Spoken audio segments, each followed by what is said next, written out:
대통령 탄핵 촉구 집회에 극우 유튜버들이 몰려와 학생들에게 욕설을 하고 현수막을 불태웠습니다.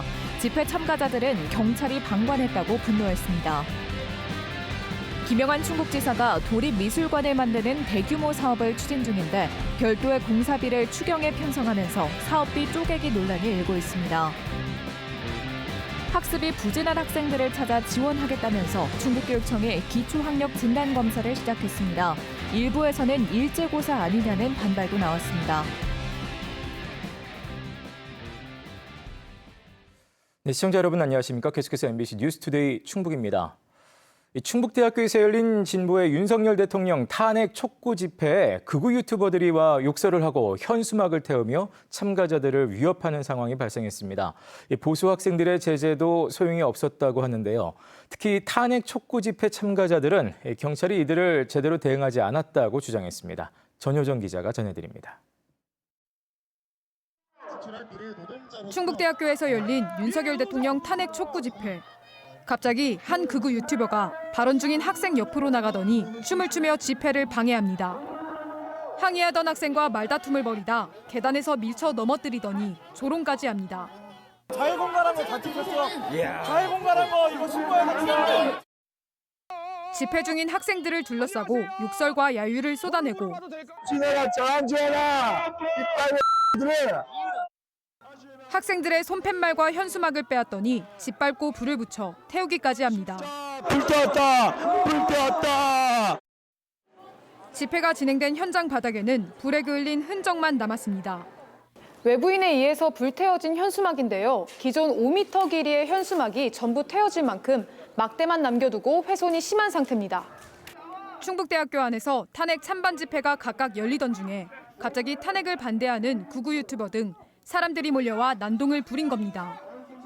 안전에 위협을 느낀 학생들이 자리를 피하자 극우 유튜버들은 건물 앞까지 쫓아왔고 경찰과 대치하기도 했습니다. 학생들은 경찰이 적극적으로 나서지 않고 극우 세력의 폭력을 방관했다고 말했습니다.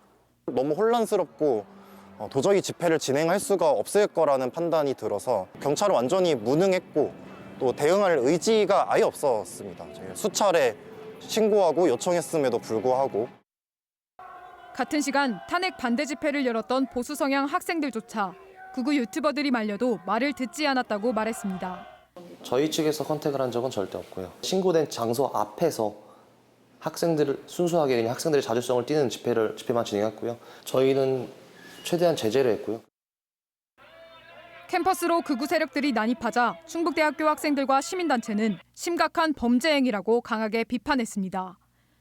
특히 일부 극우 유튜버들이 집회에 참가한 학생들 얼굴을 촬영한 뒤 학번과 이름까지 웹사이트에 공개해 학생들이 불안해하고 있다고 말했습니다. MBC 뉴스 전유정입니다.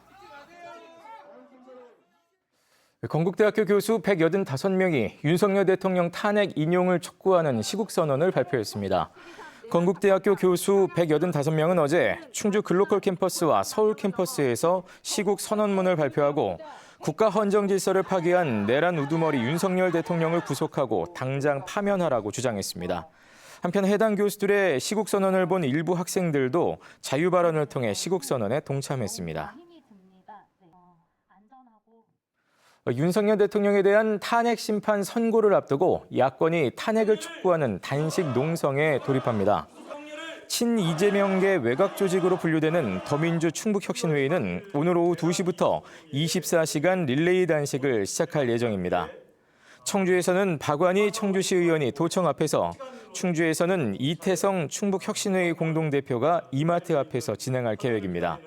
한편 야권에서는 탄핵 인용을 촉구하는 단식과 삭발이, 여권에서는 탄핵 각하를 촉구하는 릴레이 시위가 전국에서 잇따르고 있습니다. 김영한 지사가 280억 원의 예산으로 자치연수원 자리에 도립미술관 조성을 추진하고 있습니다. 그런데 비슷한 사업에 별도의 공사비가 책정돼 있어 정부의 투자 심사를 피하기 위해 사업비를 쪼갰다는 의혹이 제기됐는데요. 이에 대해 충청북도는 비슷하지만 다른 사업이라고 반박했습니다. 정재영 기자가 전해드립니다. 광역지자체가 문화시설에 예산을 40억 원 이상 투입하려면 반드시 투자 심사를 통과해야 합니다. 규모가 300억 원을 넘으면 행정안전부 중앙투자심사를, 이하면 도 자체 심사를 거칩니다. 충청북도가 자치연수원 활용안으로 발표한 도립미술관 겸 문학관 조성의 총 사업비는 280억 원으로 도 자체 심사 대상입니다. 우리 도의 재정도 투입하고 또 우리가 동원할 수 있는 여력을 충분히 해서 한 브록씩 이렇게 만들어 나갈 생각으로 있다 말씀드리고, 올해 안에 타당성 조사와 투자 심사를 통과한 뒤에 내년 하반기에 착공하겠다며 1회 추경 예산안에 타당성 조사비를 편성한 충청북도. 그런데 타당성 조사를 하기도 전에 자치연수원 공사비 28억 원을 추경안에 따로 세운 사실이 확인됐습니다. 본공사 실행 여부도 불확실한데 일부 공간에 강의실을 빼고 문화예술 전시 교육시설을 미리 만들어 놓겠다는 겁니다. 도립미술관에도 이 공간을 활용할 예정이지만 도립미술관 조성사업과는 비슷하지만 다른 사업이라고 밝혔습니다. 미술관, 문학관 사업은 저희가 이번 추경에 담는 28억 리모델링 공사와는 좀 개념이 약간 좀 다른 사업입니다. 28억짜리 사업은 그 도민들에게 그 문화 교육을 시키고 각종 프로그램도 진행하면서 일부 전시도 진행하는. 별도로 세운 공사비 28억 원을 도립미술관 총사업비에 더하면 300억 원이 넘습니다. 충청북도 자체 심사가 아니라 행안부 중앙투자심사의 대상이 되는 건데 지난해 480억 원 규모의 문화의 바다 사업도 두 번의 심사 끝에 조건부 승인을 받을 정도로 이 심사를 통과하는 건 쉽지 않습니다. 중앙투자심사를 피하기 위한 이른바 사업비 쪼개기 의혹이 나오는 이유입니다. 실제 최종 연구용역 보고서를 입수해보니 총 사업비 300억 원 미만으로 집행, 시설 개선 우선 진행 후 전체 증개축이란 표현이 등장합니다. 여기에 대해서도 충청북도는 전체 사업비를 심사 기준 밑으로 줄이려고 한 건 맞지만 사업비 쪼개기는 아니라고 반박했습니다. 적어도 1년 이상 길어지기도 하고 또 그게 뭐 반드시 통과된다는 보장도 없고, 그래서 규모나 그런 그 시간이나 이런 걸 고려를 해서 저희가 나름의 전략을 좀 마련한 거죠. 이에 대해 행정안전부는 2개 이상의 사업이라도 물리적, 기능적 연계성이 있고 동일한 목적이면 단일 사업이라며 사업비 쪼개기가 적발되면 큰 불이익을 받게 된다고 밝혔습니다. 행정안전부 교부세과의 교부세 감액 통보가 될 수가 있고요. 사안에 따라서 담당자 징계라든지 그렇게까지 진행될 수 있습니다. 논란이 되는 공사비 28억 원에 대해 이번 주 추경예산 심사를 시작하는 충북도의회가 어떤 판단을 내릴지 주목됩니다. MBC 뉴스 정재영입니다. 김영환 지사가 추경 예산안을 둘러싼 선거용 사업 논란을 부인했습니다. 김영환 지사는 어제 도의회 추경안 제안 설명을 통해 선거를 앞두고 앞당긴다, 본 예산이 아닌 추경으로 예산을 조급하게 편성한다고 말하지만 빨리 하지 않으면 안 된다는 절박함에서 하는 것이라고 반박했습니다. 또 자신은 착공이 아닌 준공하는 도지사라고 강조했습니다. 한편 충북도의회는 오는 21일까지 추경안 심사를 통해 예산 삭감 여부를 결정합니다. 진천의 입주 지연 아파트 문제로 큰 피해를 본 수분양자들이 충북도청을 찾아 안전한 입주와 조속한 보상 협의를 요구했습니다. 도의회 역시 이 문제에 대해 충청북도의 대책 마련을 촉구했는데요. 입주 지연 사태가 진천군에서 충청북도로 확산될지 주목됩니다. 허지희 기자가 보도합니다.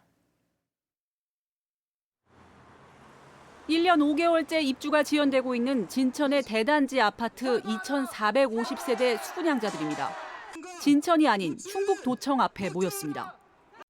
먹고 살기 위한 생업의 자리에 있었습니다. 그러나 이렇게 자리에 나올 수밖에 없는 이유가 있었습니다. 우리가 왜 이 자리에 모였겠습니까? 젊은 신혼부부부터 노후를 위해 분양받았다는 60, 70대들입니다.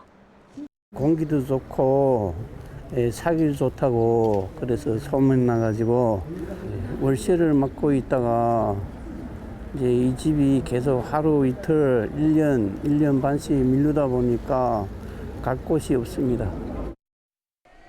대출 만기로 월세를 전전하며 분양 중도금 이자를 감당하며 고통받는 사연이 알려지자 충북도 의회에서도 이 문제가 거론됐습니다. 지역구인 임영은 도의원은 5분 발언을 통해 사용 승인 권한을 가진 진천군이 그동안 시행사와 소통하며 대책을 세웠는지 충청북도가 진천군 행정을 점검하고 함께 협의해야 한다고 주장했습니다. 우리 기관에서도 이런 부분에 대해서는 중앙부처에 얘기를 해서 강력한 어떤 법제도를 만들어서 시행을 해야 되지 않겠나. 이 일이 여기서 끝나는 게 아닙니다.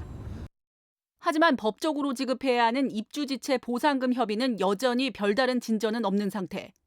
시행사는 공사 지연을 자재 수급난과 파업 등을 이유로 들고 있는데 진천군과의 3자 협의에서도 보상안을 제시하진 않았습니다. 이런 가운데 이미 2차례 연기한 사전 점검은 이달 말로 다시 예고된 상태.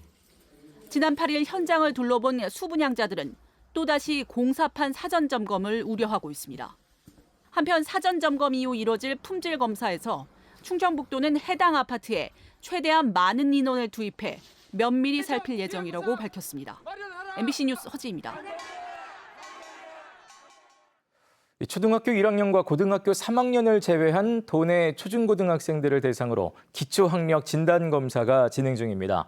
충북교육청은 학습이 부진한 학생을 찾아 지원한다는 입장인데요. 반대 진영에서는 일제고사라는 비판을 꾸준히 제기하고 있습니다. 신병관 기자의 보도입니다. 청주의 한 중학교 3학년 교실에서 새학기를 맞아 기초학력 진단검사가 진행되고 있습니다. 학생들은 충북교육청의 종합학습 플랫폼인 다채움에 접속해 문제를 풀고 있습니다. 이 학교는 지난해 이어 올해도 충북 교사들이 직접 개발한 진단검사를 사용했습니다. 직접 가르치는 학생들을 알고 있는 선생님들이 직접 개발을 했으니까 조금 더 학생들에게 도움이 될 수 있다고. 이번 진단검사는 초등학교 2학년부터 고등학교 2학년까지가 대상으로 국어, 영어, 수학, 사회, 과학 5개 교과 가운데 최소 2개 이상을 치르게 됩니다. 올해는 교육부와 충북교육청 학교 자체 진단검사 가운데 도내 학교 85%가 충북교육청의 진단검사를 택했습니다. 이주 배경 학생들이 늘면서 일부 교과의 경우 올해부터 4개 외국어로 번역된 문제가 제공됩니다.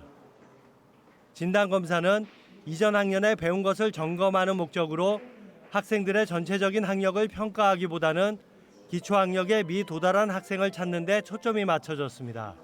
꼭 알아야 하는 그런 부분들이 있는데 이거를 아이들이 이해를 했는지 안 했는지를 판별하는 검사라고 생각하시면 됩니다.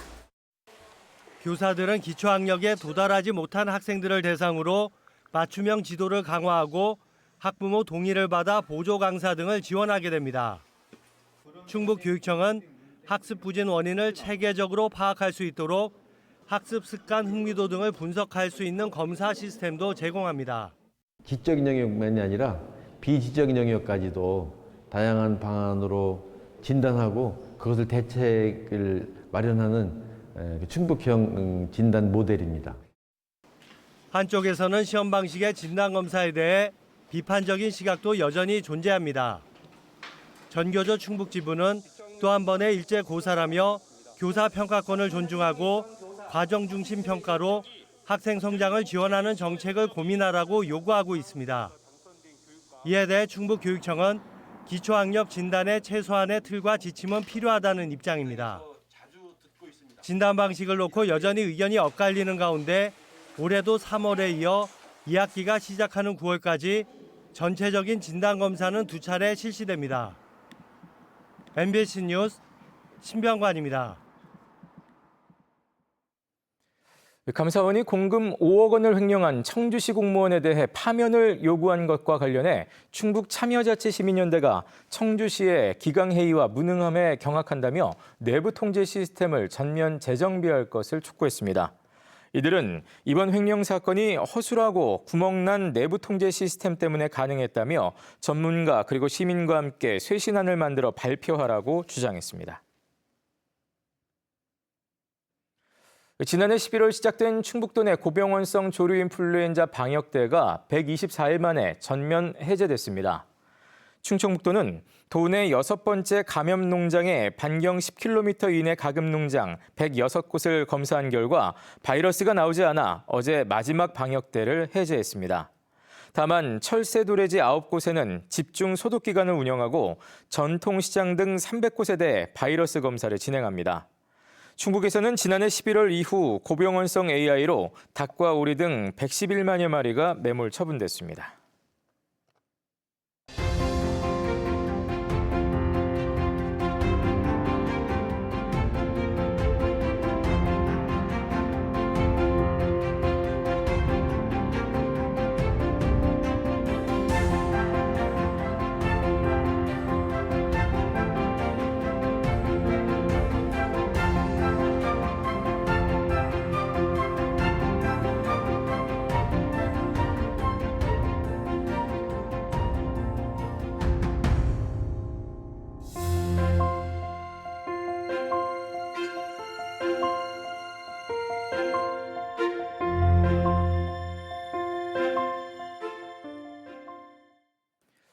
차량을 보고 놀라 넘어진 70대가 숨진 사건과 관련해 운전자가 검찰에 넘겨졌습니다. 청주 청원경찰서는 지난달 17일 청주시 오창읍의 한 아파트 단지에서 좌회전 도중 횡단보도를 건너던 70대 여성을 넘어뜨려 숨지게 한 혐의로 40대 운전자를 불구속 송치했습니다.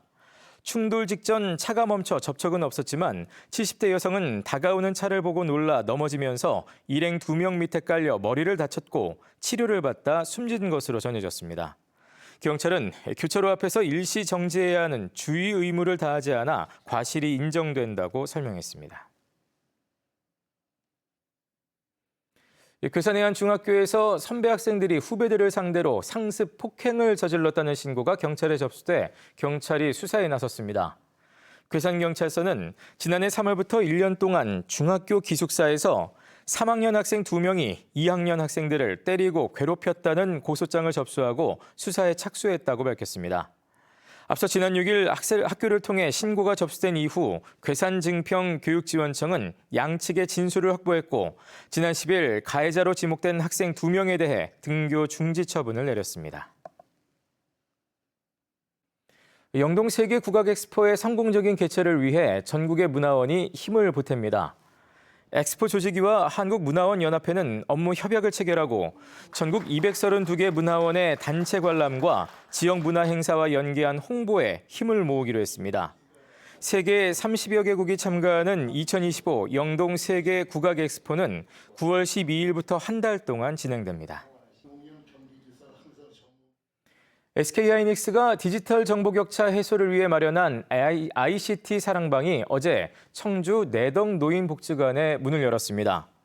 ICT 사랑방은 노인들이 IT 기기를 다루는 방법을 배우고 체험할 수 있는 교육마당과 체험마당, 또 건강마당, 소리마당 등으로 구성되어 있습니다.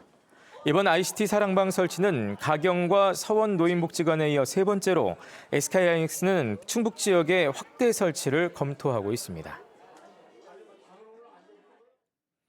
시설 노후화로 안전사고 우려가 제기되고 있는 청주 야구장에 대해 시설 개선 작업이 실시됩니다. 청주시는 올해 프로야구 경기 유치를 위해 오는 6월까지 4억 원을 들여 냉난방기 시설과 파손된 관람석, 또 홈런망 등을 교체하고 LED 전광판도 새로 설치하기로 했습니다. 청주시는 지난해에도 선수와 관람객의 안전을 위해 19억 원을 들여 인조잔디 교체와 안전시설 공사를 진행하고 선수 편의시설도 리모델링했습니다. 제천시 의림지의 자동차 극장이 재정비를 마치고 오는 15일부터 정식 운영을 시작합니다. 네, 뉴스를 마칩니다. 고맙습니다.